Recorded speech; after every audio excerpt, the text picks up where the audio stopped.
Lady getup Sathyaraj அவர்களே வருக வருக என விர்ச்சுவல் வாரியர் சார்பாக வரவேற்கிறோம்.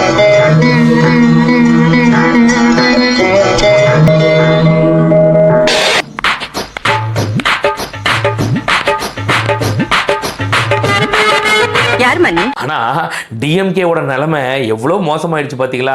சந்தானம் ஒரு படத்துல சொல்லுவார் பாத்தீங்களா, டேய் திட்டுறதுக்கு கெட்ட வார்த்தை இல்லைன்னு திட்டின வார்த்தை திரும்ப திரும்ப திட்டுறியா அப்படின்னு கேட்பார்லாம். அந்த மாதிரி மேடையில பேசுறதுக்கு ஆள் இல்லை அப்படின்னு சொல்லிட்டு மூல வளர்ச்சி இல்லாதவங்களெல்லாம் கூட்டு வந்து மேடையில பேச வைக்கிறீங்களா? அவங்க நிலைமை இவ்வளவு கீழ்த்தரமாவனா போயிடும். ஏங்க நான் நம்ம லேடி கெட்டப் சத்யராஜ் மூல வளர்ச்சி இல்லை அப்படின்னு சொன்னாக்கா நானா சொல்லல, அவங்களே சொல்லியிருக்காங்க, கேளுங்க. நான் ஒரு நார்மல் குழந்தை கிடையாது. அதாவது எனக்கு புரிதல் கொஞ்சம் கம்மியா இருக்கும். இதுக்கு பார்டர் லைன் டிஸ்லெக்சியா அப்படின்னு சொல்லுவாங்க. டிஸ்லெக்சியா பத்தி ஹிந்தி நடிகர் ஆமிர் கான் சார் தாரே ஜமீன் பர்னு ஒரு படம் எடுத்தாரு. அதுக்கப்புறம் அத பத்தி நிறைய அவேர்னஸ் வந்தது. அதாவது இவங்க குறிப்பிட்டு சொல்ற படம் பாத்தீங்கன்னா இப்ப ரீசெண்டா ஆமிர் கான் நடிச்சு வெளியான சித்தாரே ஜமீன் பார் அப்படின்னு சொல்லுவாங்க.